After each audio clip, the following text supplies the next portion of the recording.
Hi, Kevin. Hi, Monica. How are you? Good, good. The annual Irish Homemade Gathering was meant to happen last weekend, and the Scout Centre double booked. Okay. So there were nearly 80 families booked in, and about 50 have been able to reschedule. So it starts on Friday. Okay, good. That's great. That's wonderful. I mean, not the double booking, but that we could reschedule.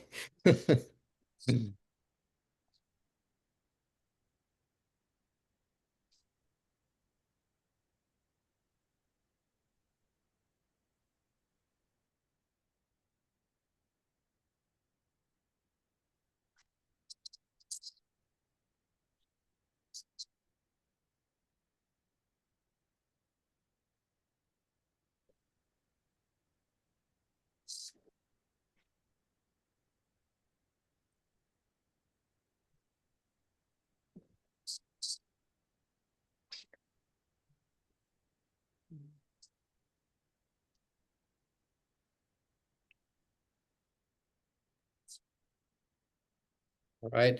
Greetings, Dorcas. Good to see you.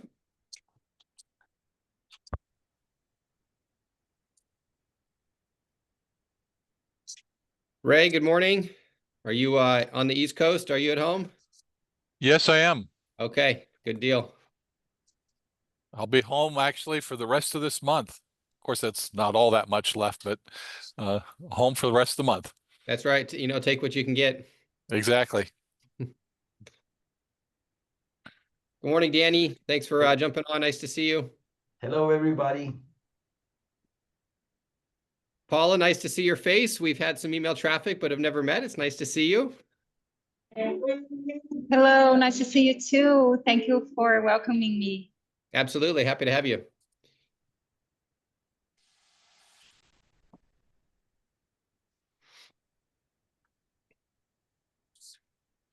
Karin, good to see you. Greetings from South Africa. Andre's AI note taker. Happy to have you too, whoever that is. Yeah, thanks, Kevin. Happy to see all of you. Morning, Tessa. Nice to see everyone. I'm Madalin from Romania. I'm sorry I wasn't able to hear until now. I had some technical problems. Everything is working okay now. Hi from Eastern Europe, Romania. Oh, Madeleine, have you heard about the conference we're having in Romania in September? Yes, I did. Yeah, good.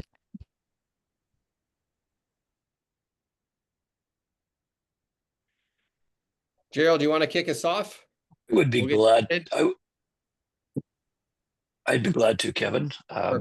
For those of you that don't know me, my name is Gerald Hubner. I'm from Canada, and it's a privilege to be here together with you. And on this call, this is the second of the monthly webinars that has been organized by the Global Home Education Exchange. And our focus today is on legal developments around the world. And I'm looking forward to hearing what's happening in a number of places.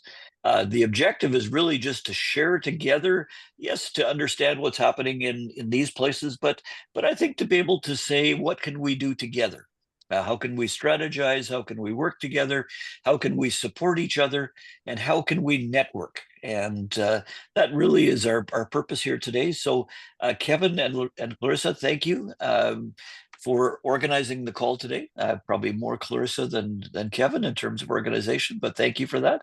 And we appreciate so much the support, the help, the backing of HSLDA in the United States, and for their support of the global efforts. So, Kevin, anything that you wanted to say in opening things up?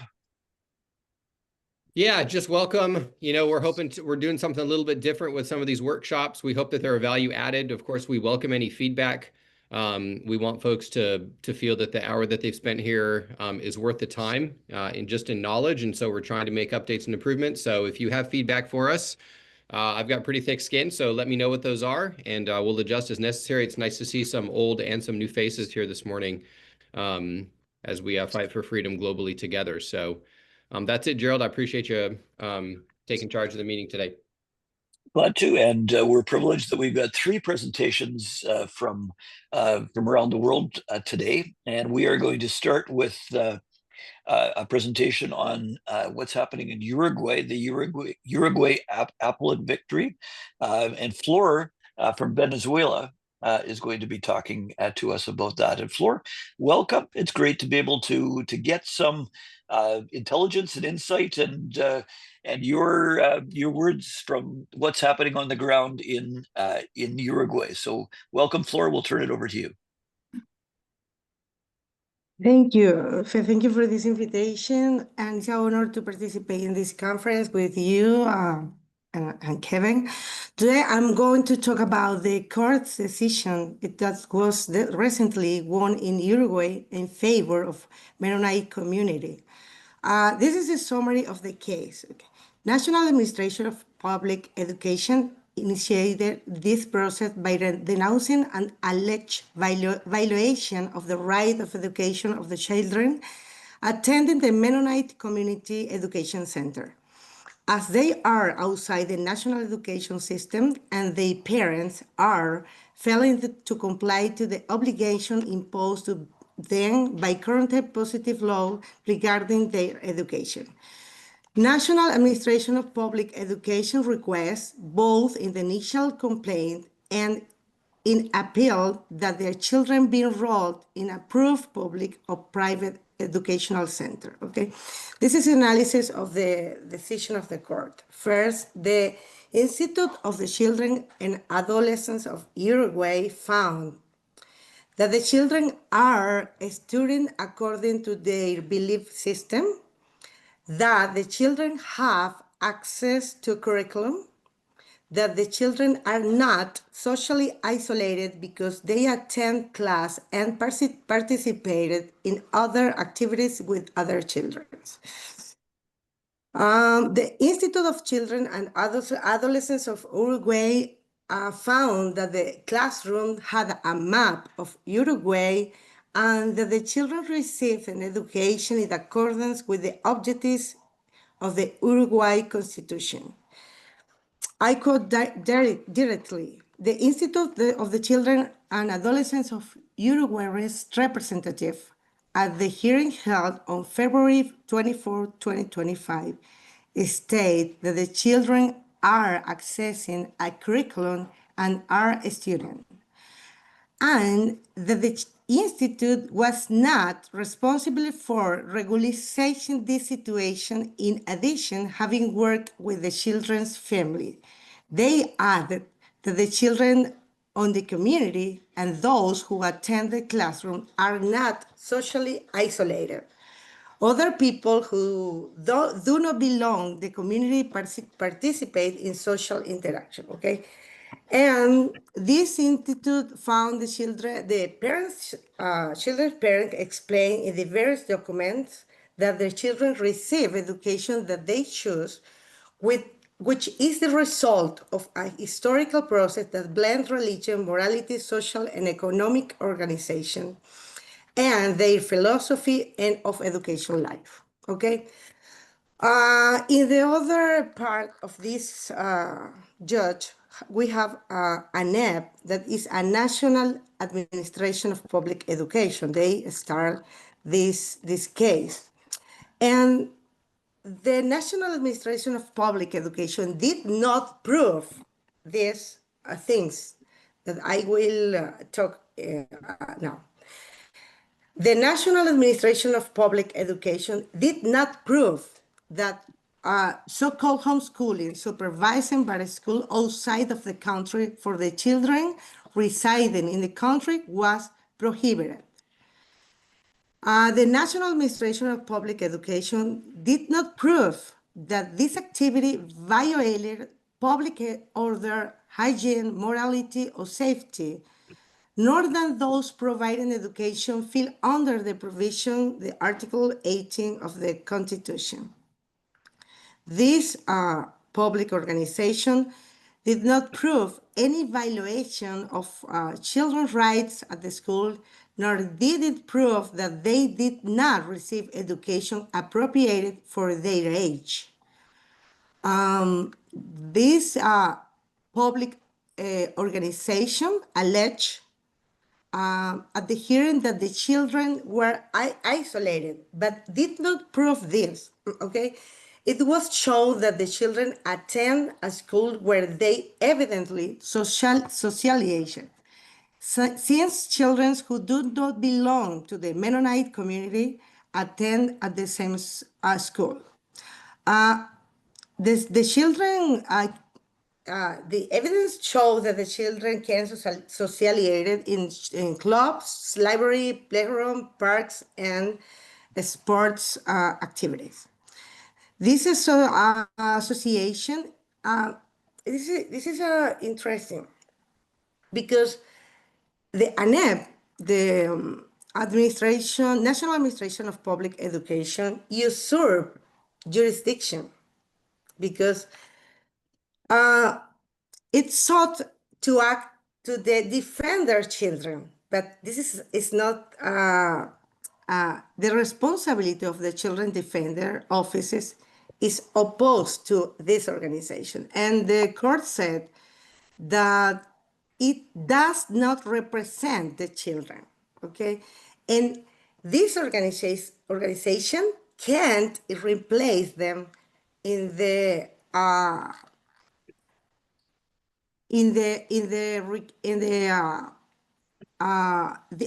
this organization can't represent the children. This is important to Uruguay because they start this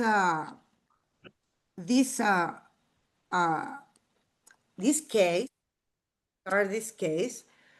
because they process the denouncing, and the court considered that the Article 68 of the Constitution established that the freedom of education is guaranteed, that the law shall regulate the state intervention only with the sole purpose of maintaining hygiene, morality, security, or public order. The court considered that it was not proof that the education provided the Mennonite school violated any of these 4 grounds, which are those that all limitation below. The court considered that the Constitution guarantees the right of freedom of education because it is right inherent a republican form of government, inherent of the human person. Freedom of education must be subject to an expansive interpretation. This is important in this decision.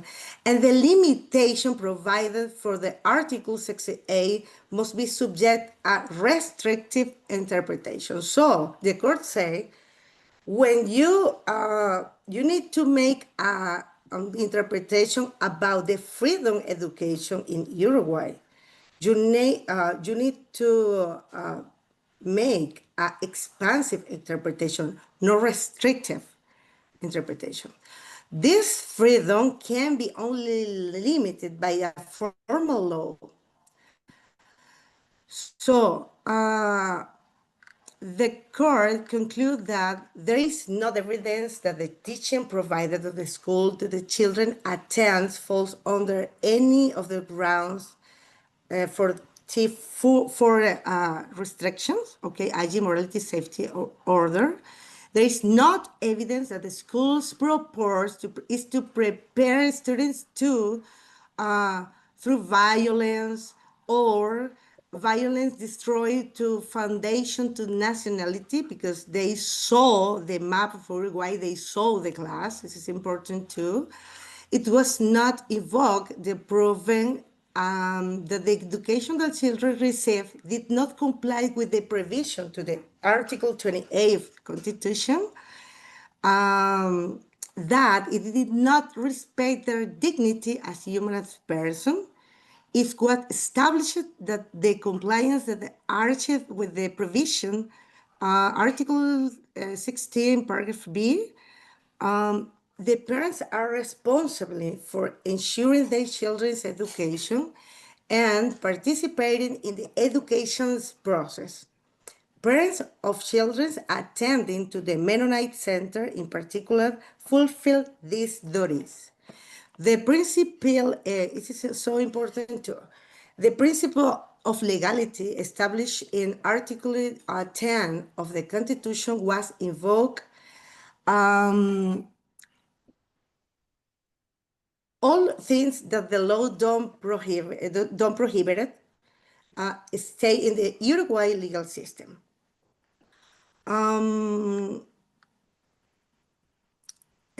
Article 39 of the law, one law in Uruguay, established that the system validates the knowledge of the individuals who study outside. They can study outside for the formal system.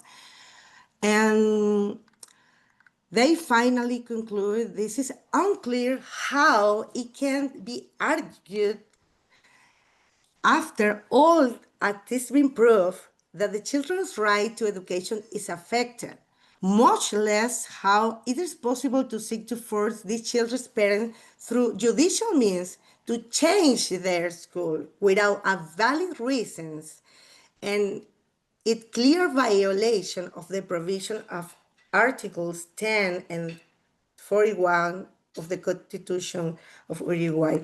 I think that this is a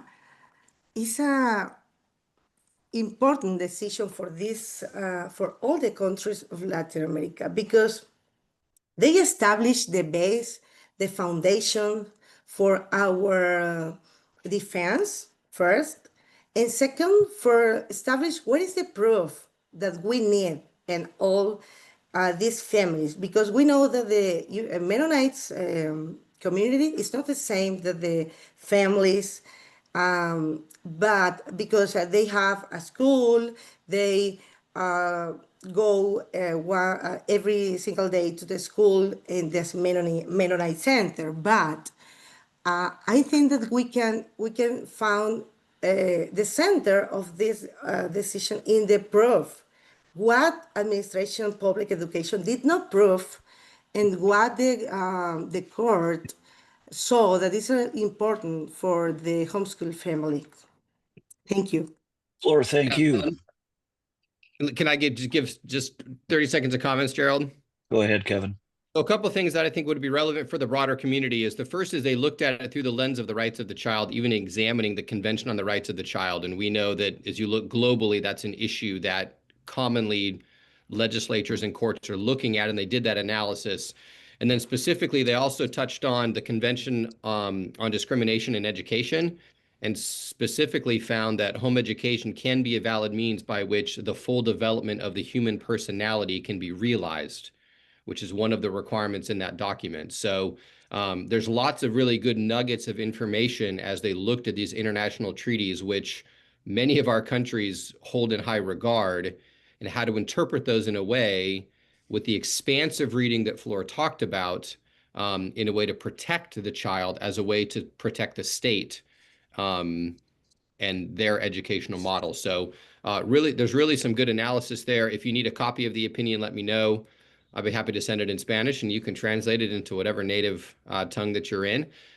This particular family was using Home Life Academy as an umbrella school in the country, and I know I see April on here, and so just a really good win. I know there are many, many families across the world that use this umbrella program, and we're hoping that it will resonate beyond just Uruguay to the broader homeschool community. So anyways, thanks, Flora, for your time. That's a great overview. Well, it's so good to be able to hear about the commonality, the arguments, the issues that cross national lines. And Flora, thank you for that presentation. And I would encourage you to continue to interact after the call. Our next presentation is from Juliet English from UK. The Children's Wellbeing in Schools Bill is one that Juliet, you've been talking about this one for a while. And I know that it's been one that has been significant in terms of efforts to counter it, and has been somewhat protracted in its process and timing. So, Juliet, can you tell us about this legislation and how it's progressing? but also touch on what the bill is about and the actions in the UK to oppose it.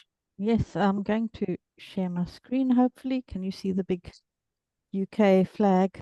and We all of can. that? Okay, good. So just before I go into the bill, I want to just give a little bit of context on what we find in the UK compared to other countries, maybe similar to some countries, but having come from South Africa myself into the country, some of the things that I've picked up.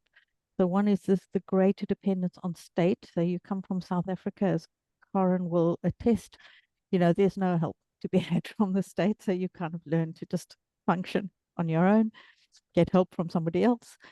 There is good access to political processes. So you've got a bit more voice, but that doesn't mean it gets heard. You've got the access, but it doesn't mean you get heard. There's a tension in society between conforming and not conforming. So a lot of British people are very, you know, very much wanting to fit in, and not be on the fringe, not be one of those crazy loons, you know, that muesli and sandal types that home educates, you know, not be a hippie, that kind of idea of, you know, there's an aversion to that.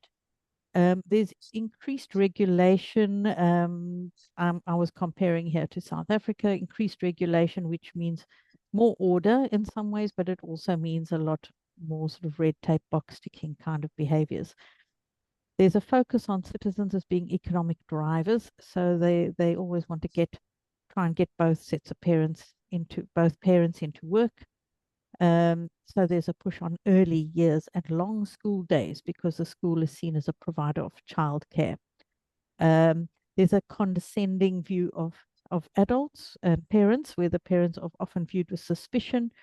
If you disagree with things at school, you're seen as being a difficult parent if you question too much.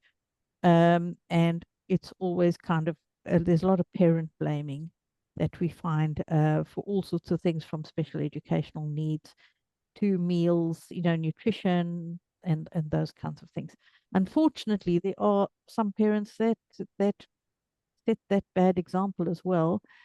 So I'm not saying that all parents are perfect, because they definitely aren't, and I think that we will find anywhere in the world. But you know, not everyone wants to be tarred with the same brush in that respect. So now we have the wonderful Labour government that came in last July. And this is in this context of the British context and the Labour policy, what we see is that we have quite an ideological government. They are pushing a very, very definite agenda. And the big problem with this is that they have a majority. So I think we have something like 650 MPs in total, and almost 400 of those are Labour. So that means they can vote in almost anything they want, because they have a powerful Labour whip. And we find that, as I've said in point 3, MPs often will choose their party over their constituents. We have in recent months seen some defections from the Labour Party. There are some cracks starting to show there. There's a push for increased government control and data sharing. There's the continued drive to keep parents in work and children in school. The education system is painted as a solution to societal problems. Parents are discouraged to be with children in the early years. Dissenting voices are ignored, sidelined, and silenced. And we even find on social media that we get no traction at all with things that we're sharing. It's like just disappearing into a void, and we don't know if there's some government control or influence that side. Certainly in the media, we are finding this, that we're not getting anyone really to hear our stories. Parents' views are not regarded as being of importance, and this has an impact as well. We find that in government consultations, they will give more weight to the voices of organizations and local authorities than of parents. So even in a recent consultation where there were thousands of parents responding, and you know, a fraction of those were organizations, they gave more weight to the organizations. And we are finding that there's an ideological hard sell of all their policies there that they're trying to bring in. So this is Bridget Phillipson that you can see on the image. And unfortunately, she's not very well liked at the moment by most of us. So she's the Secretary of State for Education.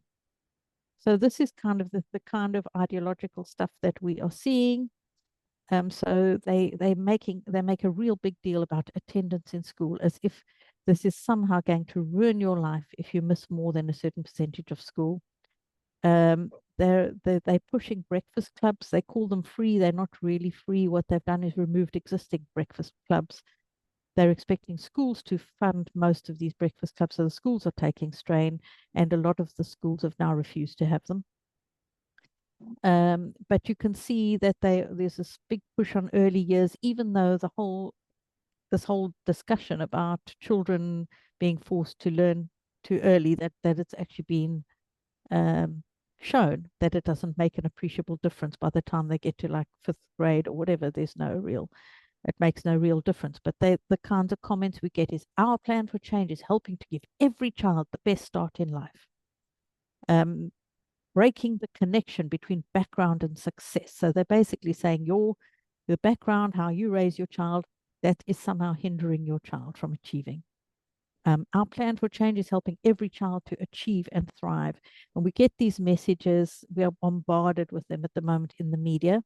And I should mention that they have a £90 million marketing budget.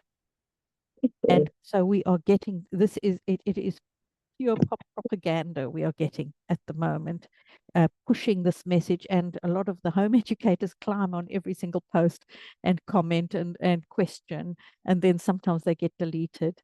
If they're too contentious, they just disappear. So it's not a comfortable place to be in. And I think this is the single biggest challenge home educators have ever faced in this country. So this is all part of their push and their drive. So current law states that the parent of every child of compulsory school age shall cause his child to receive efficient full-time education, the suitable education. You can read that there, but you will see it is the duty of the parent, and the local authority duty is to act if it appears that home educated children are not receiving a full-time efficient education that is suitable for the child's age, ability, and aptitude. So in other words, if the child is receiving a suitable education, they should leave them alone. But what we see now is they want to introduce through this bill, first of all, they want to, certain kinds of children, consent would be needed to home educate. So at the moment, they're looking at children who've had any kind of social services involvement in the past, even if that social services involvement was because the child had a disability and needed extra support. The parent would need to get consent to home educate. And the other condition for consent is if the child is in a school for special needs. So we see this as a kind of a discrimination against certain groups of children. There are several human rights breaches. To me, the one most notable one is Article 8, which is the right to privacy of his, or I don't know who's the human rights people here that will know. But it's got to do with your correspondence as well. Now, to me, my correspondence would include things like contracts, private contracts that I have with a provider for education. And basically, they want all the information on people that I would have a private contract with in respect of my children's education. Julia, just a reminder, you've got 3 minutes. Oh, sorry. Okay. So there's a lowering of data sharing threshold. So instead of they want to share data without consent for the purposes of promoting welfare. So no longer because the child is at risk of harm. They want tracking, consistent identifier to track children. There's been a lack of proper consultation on this. And they're also, okay, so this is now, I'm just jumping now to actually I need to jump to the next one. So they're wanting to introduce a register. Okay, so the register basically offers minimal or meaningless support, but they want this sort of information. They want scrutiny of the settings your children are using, home visits as part of the school attendance order process. They want every change reported within 15 days. They want information about all the education providers, and and the education providers would themselves have to provide information under threat of fines.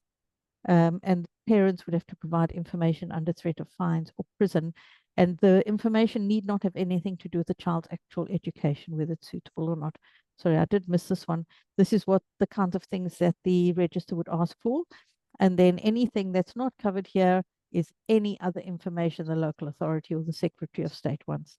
So it's very, very, leaves us very vulnerable and gives a lot of power to the Secretary of State. So just to show what we are doing about it, we have a number of things going on. We've got this car just been donated to us, which Alison Sauer will be driving around, and we've got some volunteers they'll be driving around outside the political party conferences. We've had various campaigns. Are You Listening Now was one of them. We've had a song written as part of our protest, a protest song. Here is a list. We've got petitions going on. We're engaging with MPs and Lords, protest marches, online campaigns, open letters, legal opinions. There have been 4 legal opinions saying that this breaches human rights. Webinars, handing out flyers, meetings with Department for Education, and trying to get stories in the press. And just to finish, as we spoke about the human rights aspect at the end of Floor's presentation, I'd like to just leave with this quote, which I have brought up before, which I think is one that we sometimes need our policymakers to remember, is that children have the right to parents, and parents can only be parents if they have the powers to act as parents, enabling them to carry out their duty.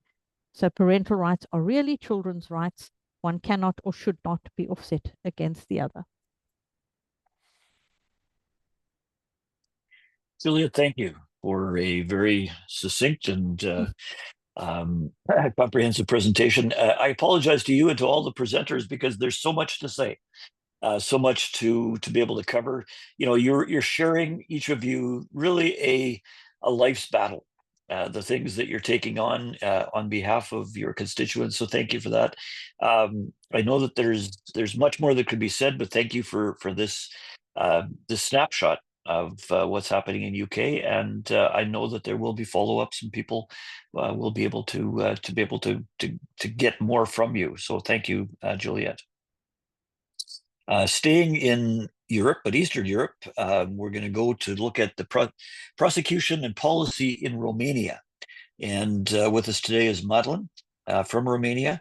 And there's been a lot of activity surrounding homeschooling in Romania, including prosecutions and engagements with the political community. So Madeleine, welcome to the session here today, and look forward to your sharing of events and happenings in Romania. Nice to see you, Gerald. I don't know if you remember, I translated you in 2022. It's a pleasure to see you again. I remember it. I remember it well, and I would look forward to coming to Romania again at some point. Me too.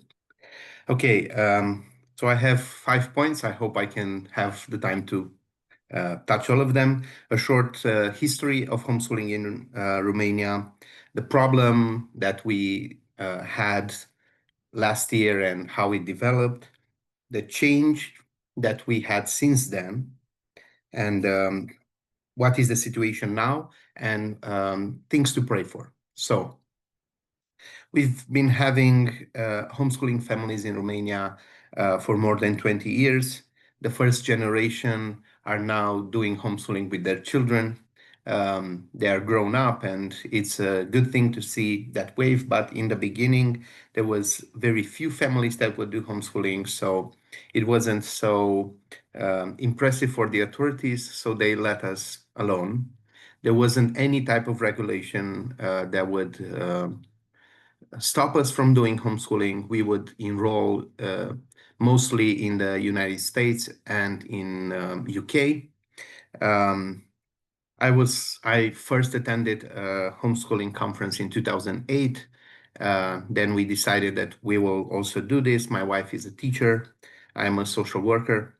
So in 2013, I started speaking in conferences and going around the country and promoting homeschooling. I think the problem appeared in Romania because of a few things. One of them was that the pandemic, like everywhere, grew the number of homeschoolers until it got the attention of the authorities. A lot of the parents saw what's happening in the schools online. They didn't like it, and they found other venues. Another thing is that we had a few families that were very against the state, very anarchic, and they made a lot of noise, and they went into the press, and that didn't help. We have a school like that on Romanian soil that made a lot of conflict with the authorities, and they said that they are accredited in the UK, and that was a lie. They weren't.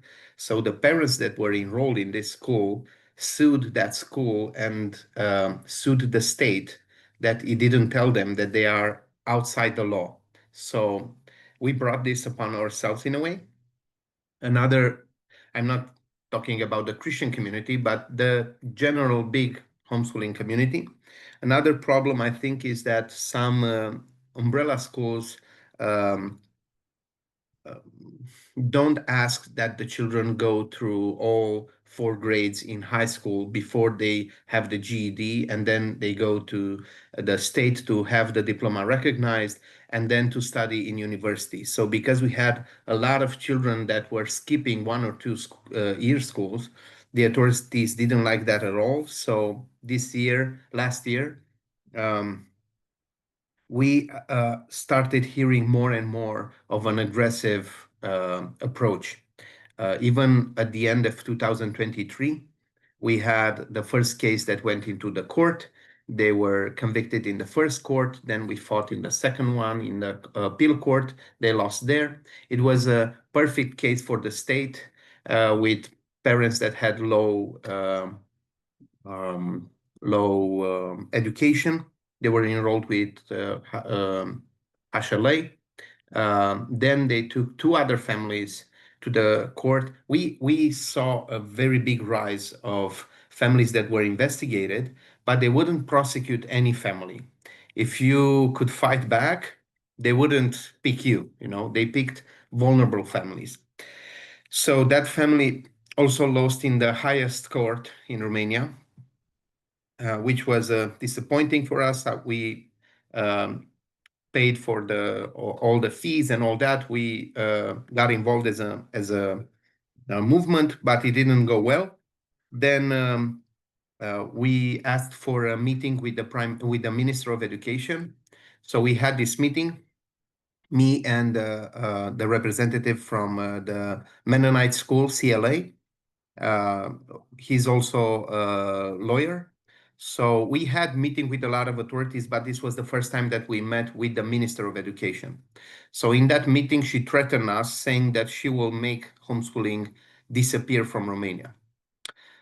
So after a month or 2, they gave 2 laws that blocked the recognition of the diplomas. So what this means is that since August last year, very few diplomas were recognized, so the students could not go to the university.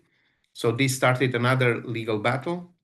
Then we had 2 other cases that were in court, and these were very good cases. So there were cases of parents that 2 of them were journalists, the other 2 were business owners. They just came after 7 years of living in Denmark back to Romania. These were highly educated people.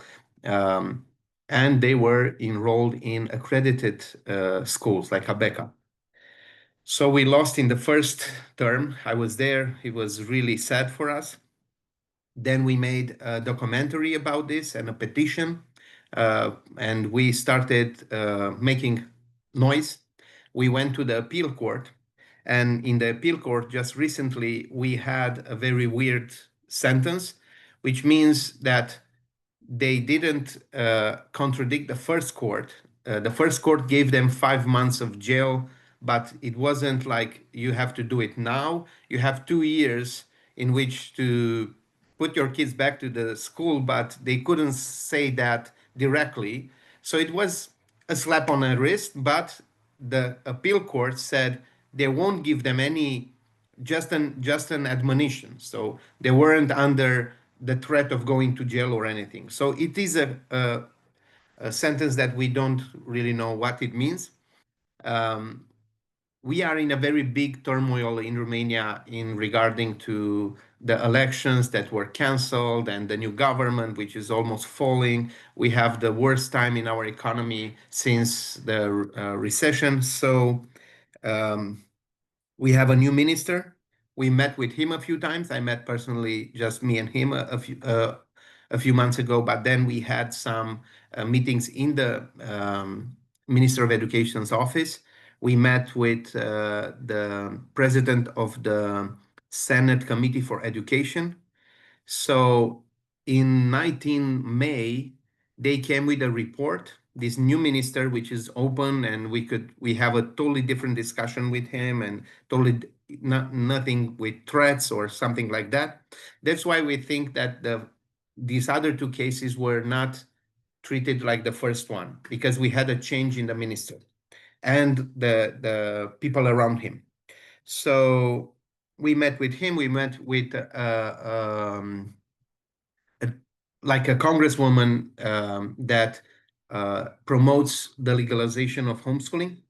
So on 19 May, he wrote a report, a general report on the system of education, and he said he wants to legalize homeschooling in Romania based on the French model. So in July, I went to France to meet with the leaders there and to study their system better. And I brought a lot of materials from there.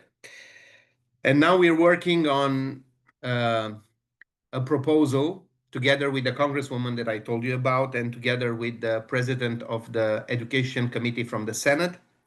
And we are also working, we made a lot of pressure to have our diplomas recognized again. There's now, yesterday, the 10 days of public debate about the change that they want to do on the law that blocked us from having our diplomas recognized have ended. We sent it a lot of amendments to the law. So we hope that the first term to go to the university in the beginning of July, the beginning of August passed without us being able to go to university. Now there's the second term in September until 10 September, and we hope that our children can go to the university at least in this session. The Minister of Education is the dean of one of the biggest universities in the country. So he loves students and he wants them to study. And he also teaches in America as an adjunct professor in Mount Sinai in New York University. So no, in New York, there's a university called Mount Sinai. Anyway, he's the first real partner that we had until now. We don't fully trust him, but he is open. He's meeting with us. We had 3 meetings until now. I'm talking with the staff that wrote the proposal for him to legalize homeschooling, and they're open to meet with us.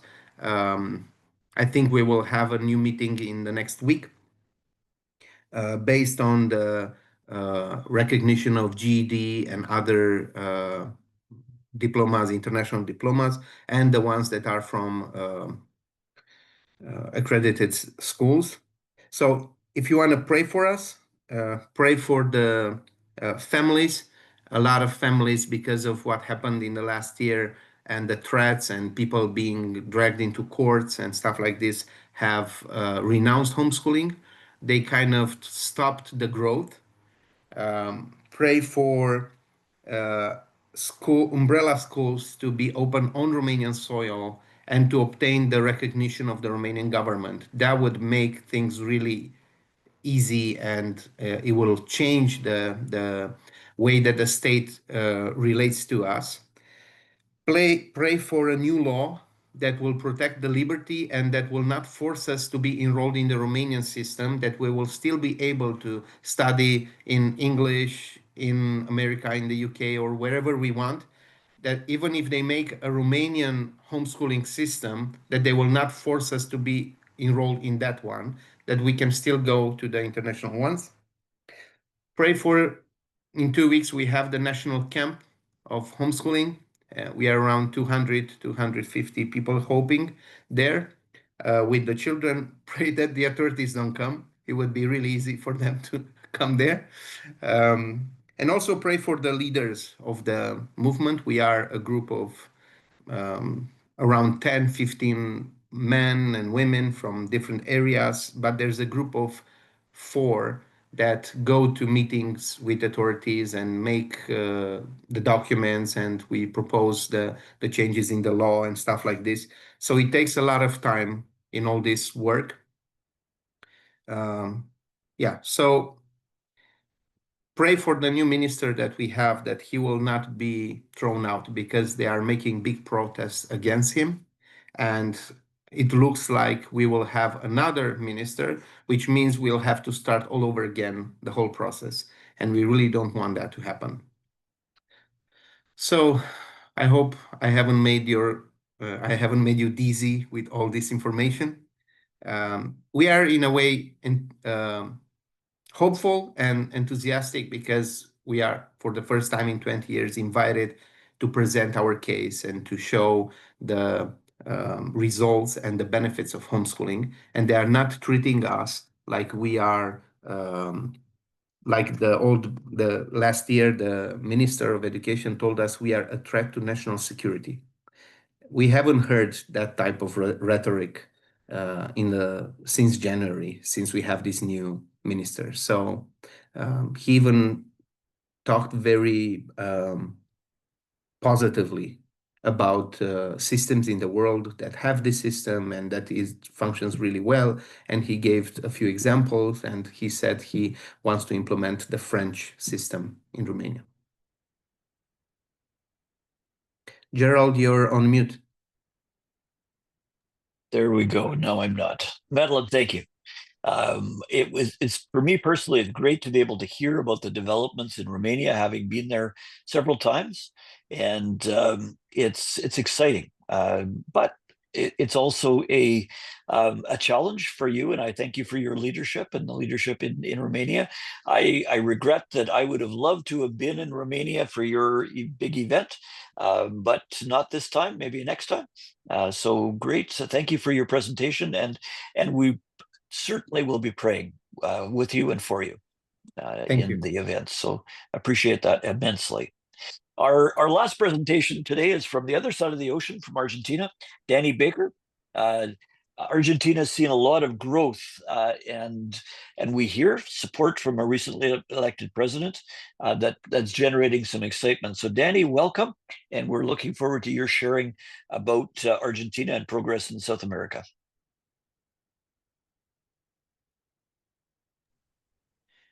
Okay, thank you for giving me the opportunity to share with this great community. I'm so blessed to hear people from other parts of the world that we're all struggling and working in the same direction, and that is a blessing. It's my first time in a meeting like this, so I'm really praising God for it. Thank you so much. Just let me give you a brief history of homeschooling in Argentina.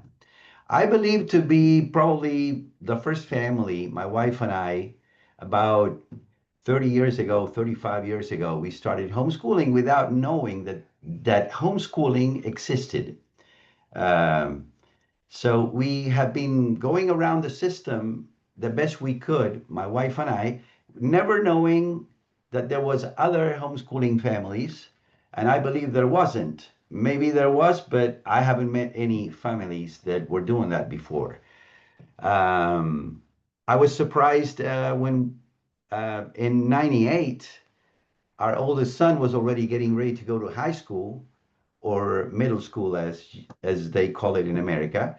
And in a trip to America, I met a family that all his children had been homeschooled. And to me, that was amazing. I said, I've never heard of anybody do this. So that's the story of that's the history of how homeschooling started in Argentina, I believe, with us. Maybe others, but I haven't met any others. The Constitution in Argentina provides the parents with the responsibility of of the education of the children, but at the same time, the laws of the country sort of force going to school. So it's a contradiction between the law and the Constitution. So on one side, we're good because the Constitution gives us the right to decide what kind of education our kids do. But on the other hand, there's no instrumentation, that's the way we call it in Argentina, of how you go about to not sending the kids to school. How do you prove to the system that your kids are being educated? I don't know if you understand the point. So the way we go around that is Argentina recognizes diplomas from schools abroad. So what we do is we use the idea that our kids are being homeschooled in another country. So we go to that country and we make the diplomas, we make the certificates, and we apostille them. And so Argentina recognizes those diplomas. That's the way they can go to school, to university, to college, and so on. Argentina has gone through many years of very strong state overseeing the communities, and there has been attempts to come to some of the families that have been getting into the homeschooling movement, and this happened in the last probably 13 years. 13 years ago, we were in a retreat of about 100 pastors, and one of my friends started saying, we got to get our kids out of school, even though they were all opposed to homeschooling. The church was completely against it. Our whole family of churches, probably 250 churches, were completely against us because we were doing such a crazy thing, but we still did it, and they allowed us to go on. I mean, they went with it, and like 20 years down the road, in this meeting, somebody says, Danny, why don't you tell us what you're doing, because the school is a mess. Basically, we had 25 years of a government that has been indoctrinating the kids on this gender ideology and all that. So that really pushed the kids, pushed the families to say, okay, this is not right. We don't want our kids to do this. So on that day, I remember that meeting, about 50 men crying because of what their kids were going through. So this was an amazing turning point. We became from being almost persecuted in a sense by the church to being brought to a place of openness where we could share our experience, and that has been such a blessing. And so my wife and I go a lot to the provinces in Argentina, Brazil, and Chile, which is also growing a lot. We know many families in Chile that are doing this, and we're helping them. So what's going on now as far as the legality? In the last year and a half, we have a new government. And unbelievably, we have a libertarian government. That means they tried to pass a law last year in Congress. They don't have a lot of power in Congress. They only have a few seats in Congress, so they really have to negotiate, and they couldn't pass this bill, but they were about to pass a bill that meant that anybody could educate his kids in the way he wanted, basically. It's called the Law of Freedom of Education. And so that didn't pass. So we made contact with the government. We have a relative in our family that is a politician that has been for about 20 years working as a politician. She's been in Congress. She's also being in the diplomatic part of the government. So she helped us get to the what we would call the Minister of Education. He's actually a secretary, but he has the level of a minister. He's the one that decides. We went to his office. This was not too long ago, like 3 months ago, and this person really hugged our wives, thanking them for what they were doing. He said this textually. He said, "We admire you, and we want to help you in any way we can. Please count on us, because we believe that what you're doing is something wonderful for your kids and for the country. So from then on, he said, do you have a project of a law that you can give to us? And so I went to ChatGPT and I put several things that I would believe would be good for the law to have. And we took it to him and he said, this is wonderful. This is what we have to do. This is exactly what we think. This is exactly what we had planned for last year and didn't go through. So this is what's going on. We have in a couple months the midterm elections. And the polls are saying that this government is going to really have a very good election. If that happens, then his situation in Congress is going to be completely different. He would have a more influential Congress. He will be able to pass pretty much any law he wants. So we're waiting on these 2 months.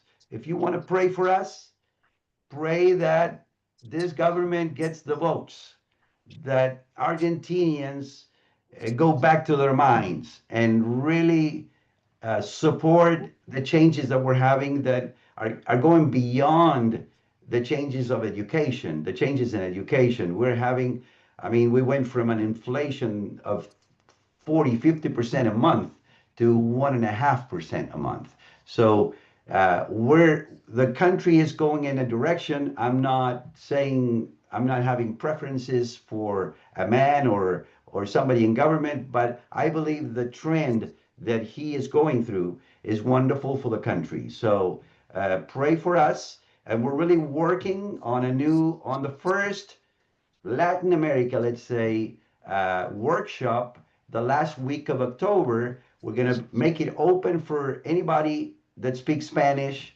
to be part of a web seminar that we hope that we'll see how many people there is in this movement. But we think that in Argentina we have at least 25 or 30,000 homeschoolers in Argentina. So let's pray that this can take a new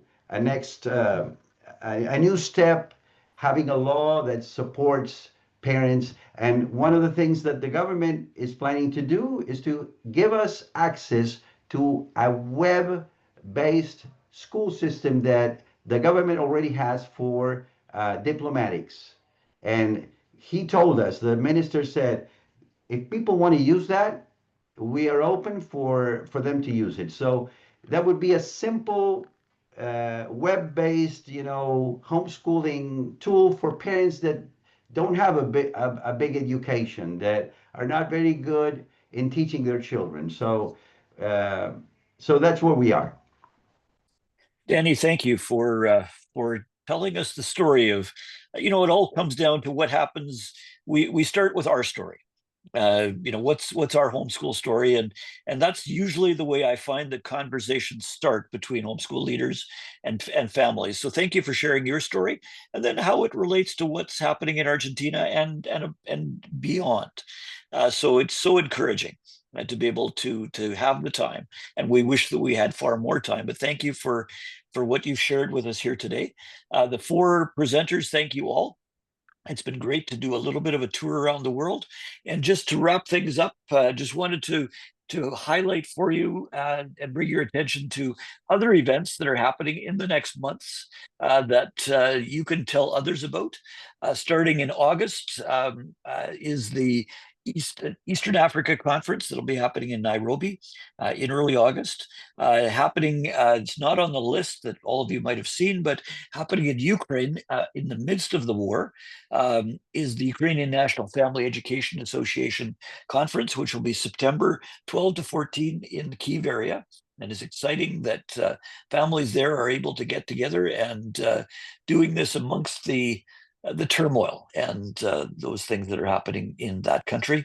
Shortly after that, in Romania, the Homeschooling Europe event will be happening 25 to 27, and Tessa is very involved in that as one of the leaders in the Homeschooling Europe group. In the United States, the HSLDA US National Leaders Conference that will see leaders from US and Canada and other places. In November, there's a meeting of lawyers and families in Argentina and Buenos Aires on November 14 and 15, and an exciting one in Brazil, the Expo again, which is a big thing in Brazil, November 20 to 22. And coming up in January, a academic research conference, the International School Choice and Reform Conference in Rome, where a number of our friends in the research community and leaders participate and present. So a number of very exciting events coming up in the next while. That really summarizes our program here for today, but I'm just going to ask Kevin whether he has any closing comments to make before we adjourn. Well, first I'll just say I'm just very excited whenever I hear about what's going on. I mean, the reality is there's lots of people doing really, really good work, but it requires work, as we all know. I mean, we never sit back and just say, oh, we've got it. You know, we can just rest and relax, but it's just constant engagement. And I think the UK is a great example of that. Just the need to constantly be engaged. I love the car that Juliet showed to drive around that's all colorful. I mean, what a great idea. And then this new initiative to put these recent and upcoming activities. So obviously there's things we can add. You know, Danny mentioned a conference in the end of October. Monica, before we started formally, mentioned a conference that she's doing in Ireland that's taking place starting on Friday. So if you have these events that are going on, please let us know, because I just want people to know about all of the activity so that we can encourage one another. Maybe we have something to contribute. Maybe there's a speaker for an online event that you say, hey, I would love to have that person provide a few remarks from across the world. And so again, I want it to be a resource that's helpful. So if you have an event or anything you want to share, please let us know and we'll put it on there. And with that, I'll just say you guys are inspiring. I mean, every time I hear from the laborers that are going on in the field, it's just super inspiring to me to continue to do what I can in some small way to be a support. So thanks for all your work. Thank you, Kevin, and thank you all for what you're doing. We're a movement that's happening around the world that is advancing the right and privilege and opportunity of parents to choose home education. I see my friend Ray Sheen from the US was either waving to me or putting up his hand that he might want to say something. So he's just waving. Great to see you all, and look forward to our next call, which will be in September. There'll be information coming out about that shortly. Feel free to share this. This call is recorded. So if you know people in your group, families that might want to hear what's happening around the world, the recordings will be available, and we'll be able to share it with an even broader group. So blessings to all of you, and look forward to our gathering next month.